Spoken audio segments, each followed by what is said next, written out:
किसान साथियों नमस्कार। कृषि दर्शन कार्यक्रम के इस विशेष अंक में आप सभी का स्वागत है। कार्यक्रम के इस अंक में मैं हूं आपके साथ दीपक शर्मा।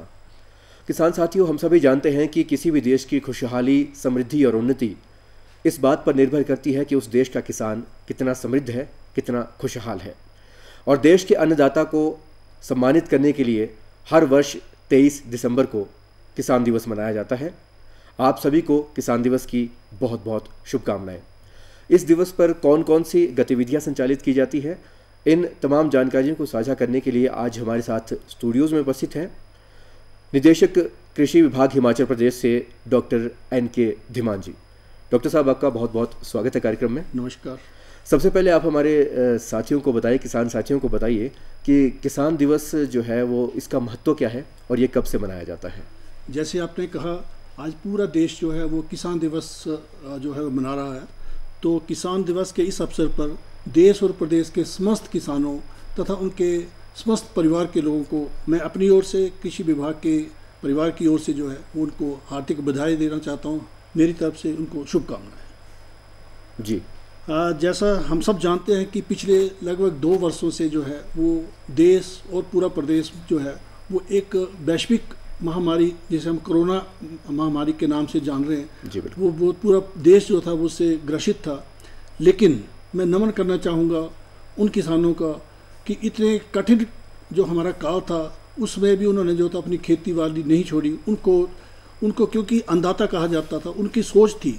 कि अगर हम लोग किसान जो है वो खेतों में नहीं जाएंगे तो हमारा जो 135 करोड़ की जो हमारी जनसंख्या है उनको भोजन की व्यवस्था कैसे की जाएगी। तो मैं इस विशेष दिन के ऊपर जो है मैं अपनी ओर से उन समस्त किसानों को जो है वो नमन करना चाहूँगा कि उन्होंने हौसला रखा और सिर्फ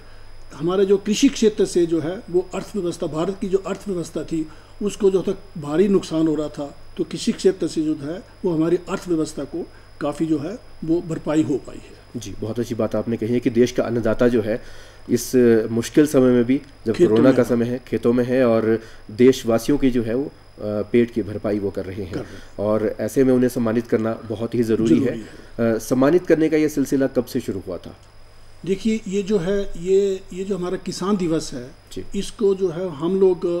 हमारे जो 5वें प्रधानमंत्री, जो देश के हमारे 5वें प्रधानमंत्री स्वर्गीय श्री चौधरी चरण सिंह जी जो थे वो उनके सम्मान में जो है वो ये 23 दिसंबर को जो है वो मनाया जाता है। उनका जो जन्म था वो 23 दिसंबर 1902 में उत्तर प्रदेश के हमारा जो नूरपुर एक गांव है और जो आज मेरठ जिला के अंदर है, वहाँ से उनकी जो वो पैदाइश हुई थी। तो ये जो थे ये लगभग 1979 से लेकर के जनवरी 1980 तक भारत के जो है वो 8 महीने तक प्रधानमंत्री रहे और अपने इस प्रधानमंत्री के नेतृत्व के समय जो था उन्होंने किसानों की समस्याओं को समझा, उनकी समस्याओं को निदान के लिए उन्होंने बहुत सारी अच्छी अच्छी नीतियाँ लाई और अपने इस प्रधानमंत्री के कार्यकाल के दौरान जो है उन्होंने एक कृषि नीति को जो है वो गठन किया और उस कृषि नीति की बदौलत जो है आज हमारा किसान जो है अपने आप को सुरक्षित महसूस कर रहा है। जी बिल्कुल। और उनके अलावा जो हम ये आज किसान दिवस मनाते हैं, कौन कौन सी इस तरह की उपलब्धियां उनके समय में रही थी जो हमने आज किसान दिवस मनाने का? मैं ये बताना चाहूँगा कि वो एक कृषक नेता ही नहीं थे, एक राजनेता भी थे और एक बहुत अच्छे लेखक थे जी। और उन्होंने अपने इस लेखन के, उनका जो हुनर था, उस हुनर से उन्होंने जो है वो किसानों की समस्याएं को अपने लेखन के जरिए से जो था उनको जागरूक किया, किसानों को जागरूक किया और बहुत सारी इन्होंने जो है वो किताबें लिखी जी। तो उन किताबों का अनुसरण करते हुए आज हमारे किसान जो हैं वो इस किसानी पद्धति को जो है वो उन्होंने जारी रखा है। मैं बताना चाहूँगा कि जो हमारा जय किसान जय जवान जय किसान का जो एक नारा था उसको वास्तविक रूप में उसका जो अनुसरण अगर किया है, किसी ने किया है, तो हमारे वो स्वर्गीय प्रधानमंत्री श्री चौधरी चरण सिंह जी थे, उन्होंने उसका सही मायने में उसका अनुसरण किया जी। जब एक कृषक प्रधानमंत्री के पद पर बैठता है तो वो एक किसान की जो है उन समस्याओं को भलीभांति जानता है, समझ सकता है और वही उन्होंने समझी और उन तक वो सारी जो है एक तरह से जितनी भी समस्या किसानों की थी उनको दूर करने का प्रयास किया। आज के समय की अगर हम बात करें, किसान दिवस पर कृषि विभाग की ओर से कौन कौन सी जो है योजनाएं जो है चलाई जाती है और जागरूकता के लिए क्या क्या किया जाता है? देखिए, हिमाचल प्रदेश जो है इस वर्ष क्योंकि हमारा जो है वो पूर्ण राज्यत्व दिवस जो है जो वर्ष है उसको भी हम लोग मना रहे हैं। तो भारत हिमाचल प्रदेश सरकार के जो है वो स्वर्ण जयंती समारोह के रूप में भी इस किसान दिवस को जो हम लोगों ने अपनाया है। तो हम लोगों ने कृषि विभाग की तरफ से जो है खंड स्तर पर, पूरे प्रदेश के जो खंड स्तर पर जो है वो एक कार्यशालाएं, जिसमें हमारे किसान वैज्ञानिक जो है वो वहाँ पर एक इकट्ठे प्लेटफॉर्म के ऊपर जो है वो बैठे हैं, ताकि किसान जो है और हमारा जो कृषि वैज्ञानिक है वो आपस में बैठ करके उनकी जो समस्याएं हैं उसका मौके पे समाधान करें, उनकी समस्याएं को समझें और कैसे हम लोग अपने कृषि क्षेत्र से जो है उनकी आय को हम लोग आगे ले जा करके बढ़ा सकते हैं, हमारी अर्थव्यवस्था में कृषकों का क्या अहम रोल है उसके बारे में सारी, और जो विभाग द्वारा जो विभिन्न योजनाएं चलाई जा रही है जिनका किसानों तक पहुँच पाना असंभव था, तो एक हमारे लिए एक बहुत अच्छा एक माध्यम है ये जो आज का कृषक दिवस है। इस माध्यम से जो है हम वर्कशॉप कर रहे हैं, हमारे कैंप्स लगाए जा रहे हैं, तो उन माध्यमों से जो है हम पूरी जो किसानों को जो किसानी की संबंधित जो हमारी जानकारियां हैं, तकनीकी जानकारियां हैं, उनकी समस्याओं का निदान के बारे में है, वो आज सारी पूरे प्रदेश के अंदर जो है उसकी जानकारी देने के लिए हमने ऐसे कैंप्स का आयोजन किया है। जी, किसान और बागवान जो हमारे भाई बहन हैं वो पूरे वर्ष दिन रात मेहनत और लगन से काम करते हैं, और किसान दिवस तो वर्ष में एक बार आता है, आज उनको सम्मानित भी किया जाता है, लेकिन पूरे वर्ष विभाग की ओर से ऐसी कौन कौन सी गतिविधियां संचालित की जाती है ताकि उनको जागरूकता फैलाई जाए उनके अंदर, और कौन कौन सी उनकी समस्याएं होती है जिनका वो निदान हम कर सकते हैं? जैसे अभी मैंने बताया कि ये तो एक निरंतर प्रक्रिया है कि ये तो एक हमारा जो 23 दिसंबर का जो किसान दिवस का ये तो एक विशेष दिन है जिसके ऊपर हमने वो ऐसा, लेकिन कृषि विभाग, बागवानी विभाग और जो सीधे तौर पर और भी विभाग जो किसानों से जुड़े हैं, उनकी समस्याओं को समझते हैं, उसके लिए पूरे साल भर ऐसे शिविरों का, चाहे वो हमारे ब्लॉक स्तर पर है, हमारे वो जिला स्तर तक है, राज्य स्तर तक है, या हमारे जो अन्य प्रदेश हैं वहाँ पर भी हमारे किसानों को भ्रमण के लिए, ताकि वो वहाँ की अन्य प्रदेशों की जो तकनीक है, वहाँ की जो व्यवस्थाएं हैं उसको देखें, वहाँ से समझें और उनको जो है उनको अच्छा लगे तो अपने प्रदेश में, अपने खेतों में भी उन तकनीक का वो इस्तेमाल करें। तो ऐसे जो सारे कार्यक्रम है वो साल भर जो है वो कृषि विभाग जो है वो करता है। तो अगर मान लीजिए इन तमाम जो सुविधाएं दी जा रही है कृषि विभाग की ओर से, अगर वो जानना चाहे इन आपकी तरफ से जितनी योजना चलाई जा रही है, तो किस तरह से वो आप तक संपर्क कर सकते हैं, और कैसे एक आम जो हमारा किसान है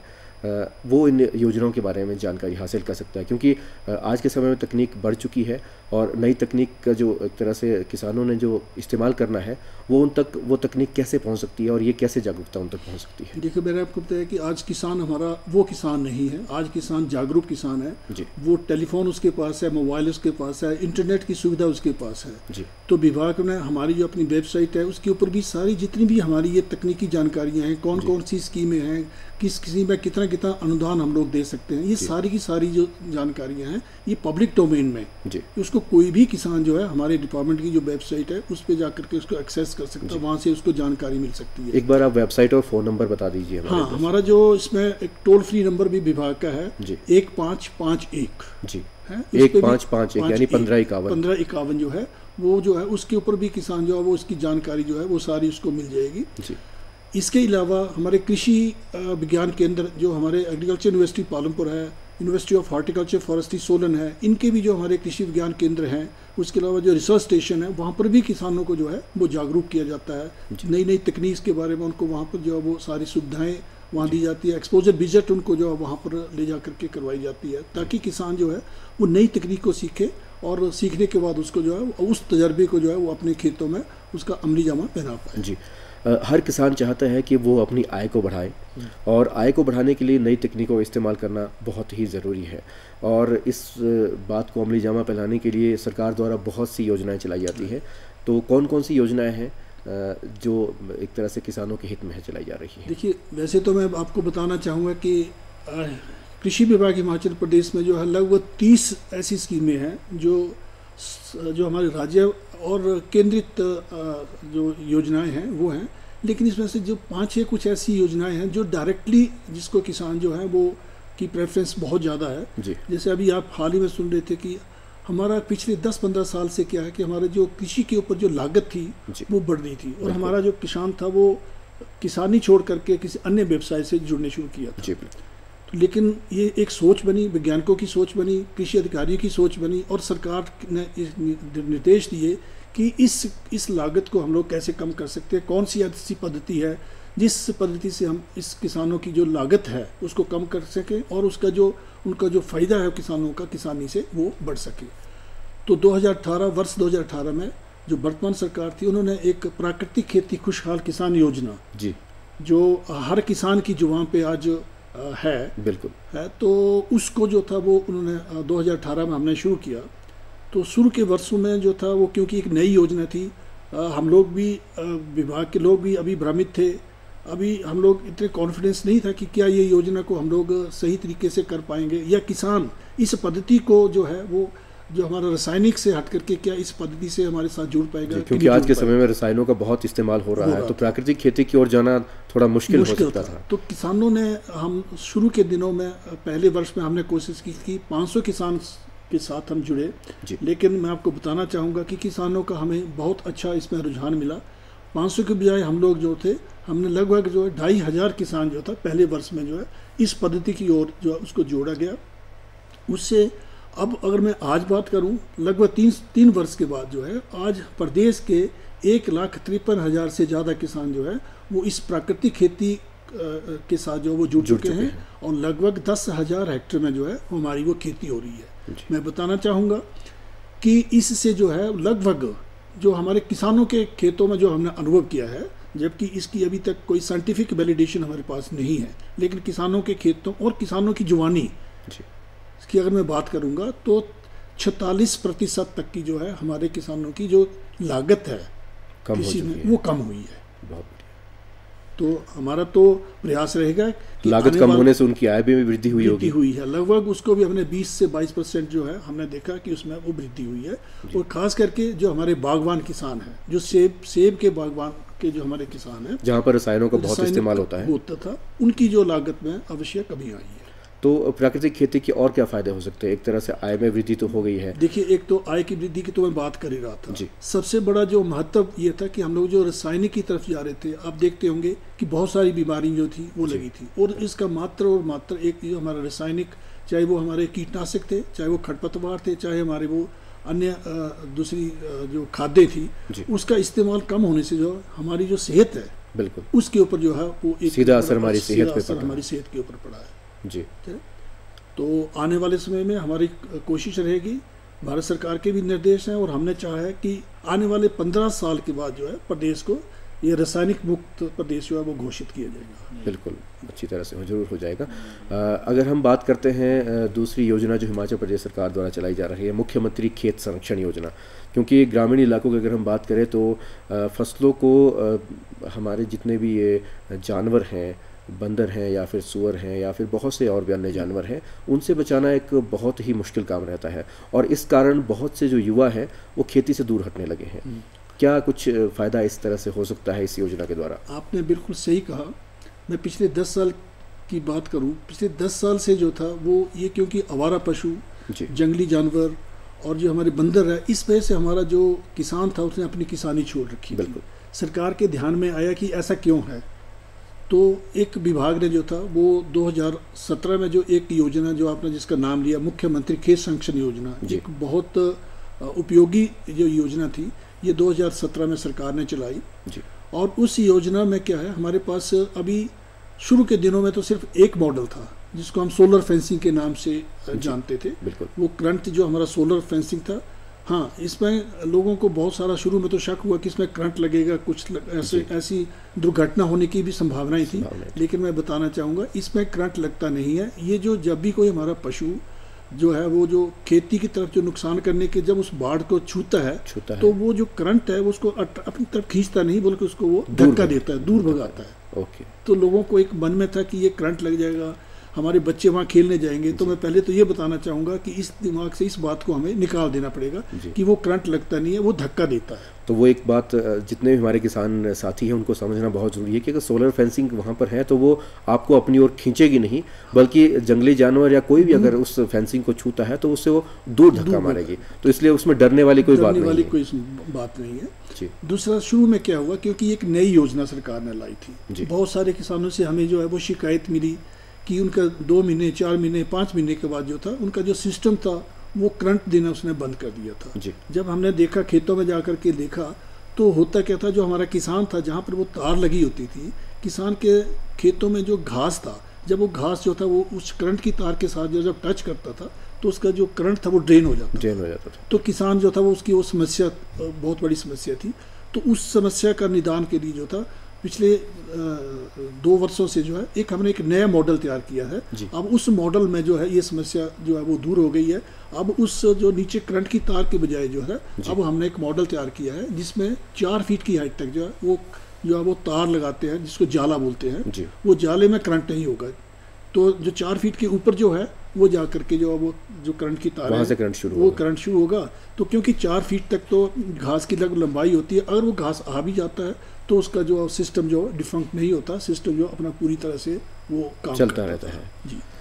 इसके अलावा एक और हमारे पास अभी एक और पिछले साल हमने नई यूज़ की थी, वो जो था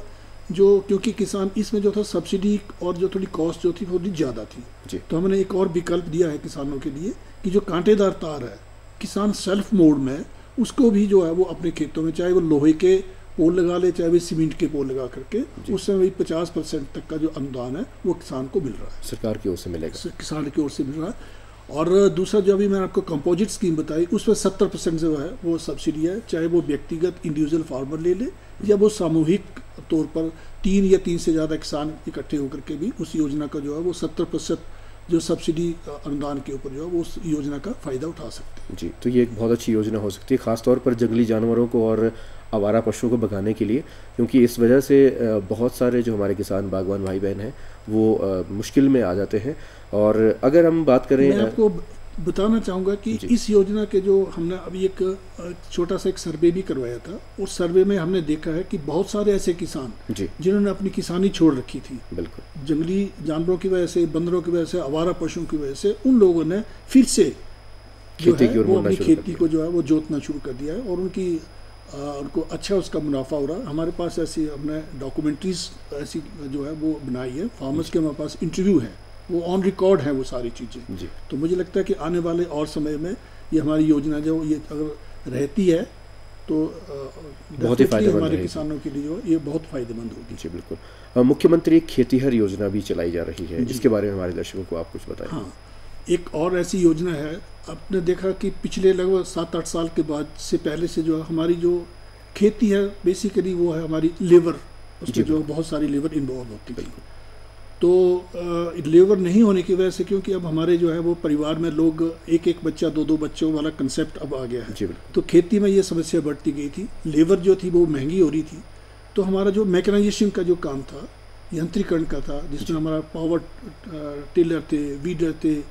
फिर हमारे पास ट्रैक्टर्स था। ऐसी एक योजना जो एक भारत सरकार की और एक हिमाचल प्रदेश सरकार की राज्य कृषि यांत्रिकरण योजना और एक थी समाम की जो केंद्र सरकार की योजना थी। जब ऐसी हमने एक योजना स्टार्ट की और बहुत सारे किसान उससे जो हमारे लाभान्वित हुए, लगभग 1.5 लाख किसान जो थे उनको हमने जो ऐसी मशीनरी उनको उपलब्ध करवाई।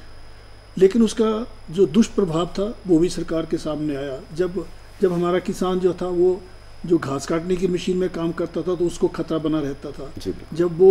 ट्रैक्टर पे काम करता था तब भी एक्सीडेंट होने की जो संभावनाएं बने रहती थी। जब सरकार के ध्यान में ऐसी बातें आई और ऐसी दुर्घटनाएं भी हुई तो सरकार ने जो था एक मुख्यमंत्री किसान एवं खेती हर मजदूर बीमा सुरक्षा योजना जो थी वो उसकी जो शुरुआत की। ये बहुत अच्छी योजना है, इसमें किसान से कुछ नहीं लिया जाता है। तो अगर कोई भी हमारा किसान वो खुद जो है वो इन यंत्रों के इस्तेमाल के दौरान अगर कोई ऐसी दुर्घटना होती है, किसान ही नहीं हमारा खेतीहर मजदूर, आप इस योजना के नाम से आपको पता चलेगा किसान एवं खेतीहर मजदूर। तो किसान जिसकी अपनी जमीन नहीं है, अगर वो किसी दूसरे की जमीन पे कार्य कर रहा है तो उसको भी उसके बीमा का लाभ मिलेगा, वो भी उसके लिए पात्र है जी। तो अगर ऐसी दुर्घटना होती है, ट्रैक्टर्स के समय काम करते वक्त, जोत करते वक्त ऐसी दुर्घटना हो जाती है और उसकी अगर मृत्यु हो जाती है हमारे किसी किसान की, तो उसमें जो है सरकार की तरफ से उसको वित्तीय सहायता 3 लाख रुपए की जो वित्तीय सहायता है, उसके जो उसके लीगल हेयर्स हैं उनको 3 लाख रुपए की वित्तीय सहायता जो है वो दी जाती है मृत्यु के उपरांत। हाँ, मैं बताना चाहूँगा कि इसमें जो हमारा जो वित्तीय प्रावधान है वो 3 लाख रुपए से लेके 10,000 रुपए तक है जी। अलग अलग सिचुएशन के ऊपर मृत्यु के केस में जो है वो हमने 3 लाख, मैंने आपको बताया 3 लाख रुपया मिलेगा। अगर उसकी काम करती हुई रीढ़ की हड्डी अगर टूट जाती है, वो अपंगता हो जाती है, जी। तो उसको जो है वो 1 लाख रुपए तक मिलेगा। जी। उसके अगर उसके हाथ कट जाते हैं, दोनों हाथ कट जाते हैं, दोनों टांगें कट जाती हैं, तो उसमें जब उस अपंगता के लिए भी उसको जो है वो 40,000 रुपया मिलता है। ऐसे करके उंगलियां कटती हैं, 2 उंगली 3 उंगलियां कटती हैं तो उसमें 30,000 है, 2 कटती है तो 20,000 है। अंगूठा अगर किसी किसान का कटता है तब भी उसको जो है वो कम से कम 10,000 रुपये का जो है वो वित्तीय सहायता जो है सरकार के द्वारा दी जाएगी। तो इस वित्तीय सहायता को प्राप्त करने के लिए कुछ पंजीकरण की व्यवस्था है या फिर किस तरह से ये हमारे किसान भाई जो है इसमें मैं ये बहुत सा एक सिंपल सा इसमें प्रोसीजर दिया है जी। हमारे किसान को जो है वो एक प्रमाण पत्र पंचायत के माध्यम से जो है वो पंचायत इसको वेरीफाई कर देगी, और अगर मृत्यु हो गई है तो उसका जो है वो हमें पोस्टमार्टम रिपोर्ट जो है वो जो कोई भी सरकारी हॉस्पिटल है अथराइज्ड जो है वो हमें उसके लिए पोस्टमार्टम रिपोर्ट देगा, और वो उसमें लिखेगा, कारण लिखेगा कि मृत्यु का कारण जो था वो कृषि यंत्र के उपयोग के दौरान इसकी ऐसी मृत्यु हुई है। वो एक सादा सा फॉर्म है, वो रिपोर्ट करेगा। हमारे खंड स्तर पर जो हमारे एक सब्जेक्ट मैटर स्पेशलिस्ट एक ऑफिस होता है, हमारा SMS का एक ऑफिस होता है, वहाँ जा कर के उसके परिवार के लोग, या अगर वो जीवित है, किसान जीवित है, अंश रूप से उसकी अपंगता है, तो वो खुद जा कर के भी वो वहाँ पर एप्लीकेशन दे देगा, और एप्लीकेशन के 30 दिन के अंदर उस किसान को जो अपना दावा जो है वो पेश करना पड़ेगा जी। किसान को 30 दिन के अंदर जो है वो हमारे निदेशालय को यहाँ आ जाएगा, और निदेशालय स्तर पर जो है इस राशि का जो भुगतान है वो किसान को कोशिश की जाती है कि 2 महीने के अंदर इस सारे प्रोसेस को इन्वॉल्व करके हम लोग उसकी वित्तीय सहायता उसको प्रदान करवाते हैं। कई बार देखा गया कि किसान को इस योजना का पता नहीं होता है जी। दुर्घटना होने के बाद उसको महीने 2 महीने के बाद पता चलता है, तब तक उसकी जो उसकी पात्रता की सीमा थी वो खत्म हो गई है। लेकिन सरकार ने जो है इसको फिर हमारे जो प्रशासनिक लेवल पर जो हमारे सेक्रेटरीज हैं वहाँ जो है 1 साल तक भी उनको जो है उसकी जो है वो परमिशन जो है वो दी जा सकती है, और उसका जो उसका वित्तीय जो उसको लाभ है वो 1 साल तक भी उसको दिया जा सकता है। अन्य कौन सी योजनाएं हैं जो हमारे एक तरह से किसान साथियों के लिए बहुत ही महत्वपूर्ण साबित हो सकती है? कोई भी योजना आप हमारे दर्शकों को बताइए। जैसे मैंने आपको बताया, अभी हमारे एक मुख्यमंत्री नूतन पॉली हाउस के नाम पर एक योजना चलाई गई है, क्योंकि ये जो नूतन पॉली हाउस योजना है ये हमारा जो एक युवा वर्ग है, विशेष करके युवा वर्ग जो है,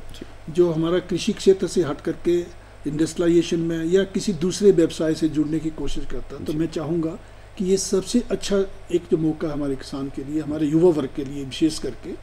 तो वो पॉली हाउस में अंदर जो है वो नर्सरी रेजिंग का भी काम कर सकता है। ऐसी जगह पर जहाँ पर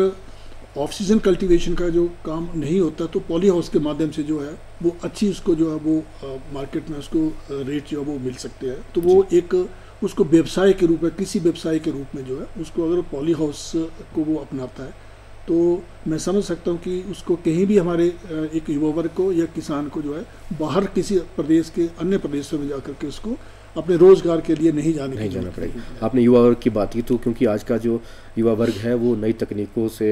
को इस्तेमाल करता है और वो चाहते हैं कि खेतों में क्यों काम करना है, उन्हें ऐसा लगता है कि शायद ये जो कार्य है ये उनके लिए उतना अच्छा व्यवसाय नहीं हो सकता है। आपको क्या लगता है कि एक आय का अच्छा साधन कृषि हो सकता है आज के युवा वर्ग के लिए? मैंने आपको इसलिए तो ये बता रहा था कि ये जो हमारा पॉली हाउस की मैं बात कर रहा था, हमारे डिफरेंट मॉडल्स हैं इसके अंदर। 105 स्क्वायर मीटर का भी है, 250 का भी है, 1000 तक भी है। तो इसमें अगर मैं तो एक छोटा सा एग्जांपल दूंगा, अगर हमारा एक किसान, एक युवा 105 स्क्वायर मीटर का अगर पॉली हाउस को वो लगाता है और साल भर में जो है मैं ये दावा कर सकता हूँ कि साल भर में जो है, क्योंकि उसमें नर्सरी रेजिंग का काम भी करता है, तो ऑफ सीजन में जो हमारे कुकुरबिटेसीज फैमिलीज होती है, जैसे कद्दू है, घिया है, इनमें जो है वो 20-20 रुपये का, 25-25 रुपये का ऑफ सीजन में एक जो नर्सरी का हमारा प्लांट है वो बिकता है जी। तो 105 स्क्वायर मीटर के एक पॉली हाउस के अंदर अगर किसान हमारा 21 दिन में वो नर्सरी तैयार करता है, तो पूरे साल भर की अगर मैं बात करूं तो एक युवा 1 साल के अंदर 105 स्क्वायर मीटर से 5 लाख रुपए तक की जो है वो उसको जो है वो आमदन हो सकती है। तो एक बहुत अच्छा आय का साधन हो सकता है। इसके लिए सरकार के द्वारा अनुदान राशि भी दी जाती है? बिल्कुल, इसमें सरकार की तरफ से जो 85% जो है वो अनुदान राशि जो है वो अभी जो मुख्यमंत्री नूतन पॉली हाउस है इसके अंतर्गत जो वो उसको दी जा रही है। इसके बाद आपने अभी युवाओं के रोजगार की बात की, हमारे पास एक कस्टम हायरिंग सेंटर्स जी, क्योंकि आपने देखा आजकल जो युवा जो है वो खेतों में हल चलाना पसंद नहीं करता, बिल्कुल, तो वो खेती से जो थोड़ा सा दूर हट रहा था, इसीलिए हिमाचल प्रदेश सरकार ने और केंद्र सरकार ने जो था हमारी मैकेनाइजेशन को बढ़ावा दिया, मशीनरी को बढ़ावा दिया, कृषि मशीनरी को बढ़ावा दिया। तो उस मशीनरी, जो हमारी कृषि मशीनरी था, उसको बढ़ावा देने के लिए था वो एक कस्टम हायरिंग सेंटर्स, ताकि एक किसान रोज़गार भी दे पाए और ख़ुद भी वो एक जो है वो अपनी अर्निंग जो है, उसकी लाइवलीहुड अर्निंग जो है, उससे वो कमा पाए। उसमें जो है वो गांव के अंदर 1, 2, 3, 4 ट्रैक्टर्स खरीद सकता है, वो पावर टिलर खरीद सकता है। तो जो उसके जो उस गांव के जो नज़दीक वाले किसान हैं, जो सक्षम नहीं है ट्रैक्टर देने के लिए, उनके पास बैल भी नहीं है जुताई करने के लिए, तो उनको जो है नॉमिनल रेट्स के ऊपर, कम से कम रेट के ऊपर जो है वो उनको जो वो ट्रैक्टर्स और जो उसकी जो अन्य मशीनरी है उसको वो उपलब्ध करवाएगा। उसमें सरकार की तरफ से जो है वो 40% का जो है वो अनुदान जो है वो उस युवा वर्ग के लिए दिया जाता है। किसान दिवस के उपलक्ष्य पे आज आप क्या संदेश देना चाहेंगे किसान साथियों को? मैं तो यही बताना चाहूँगा कि ये हमारा जो युवा वर्ग है वो इस खेती से जुड़े, खेती में जो अपरंपार संभावनाएं हैं हमारे किसानों के लिए, हमारे युवा वर्ग के लिए, तो मैं चाहूँगा कि हमारा जो युवा वर्ग है वो फिर से इस खेती को अपनाए, लौट करके आए। क्योंकि आखिर इसलिए हम किसान को अन्नदाता का नाम से जानते हैं। पैसे हमारे पास जितने मर्जी हो जाएं, पेट तो आखिर अन्न से ही भरेगा, और उसको वो अन्न जो है वो हमारा सिर्फ अन्नदाता ही दे सकता है। उसको जो है हम अन्नदाता को जो हम भगवान के रूप से भी हम लोग देखते हैं। तो मेरी युवाओं से, आज का जो युवा वर्ग से मेरा अनुरोध है कि वो इस पेशे को जो है वो अवश्य अपनाएं, जरूर अपनाएं। डॉक्टर एन के धीमान, आज किसान दिवस के उपलक्ष्य पर आपने बहुत सी योजनाओं की जानकारी दी और हम उम्मीद करते हैं कि हमारे किसान साथी इससे ज़रूर लाभान्वित हुए होंगे। आपका स्टूडियो में पधारने के लिए बहुत बहुत धन्यवाद। नमस्कार। तो दर्शकों, हम उम्मीद करते हैं कि आज के इस कार्यक्रम से आप ज़रूर लाभान्वित हुए होंगे। कृषि दर्शन के आज के इस कार्यक्रम में बस इतना ही। अगले किसी विशेष अंक में हम फिर से हाजिर होंगे एक नए विषय के साथ। तब तक के लिए नमस्कार। नमस्कार।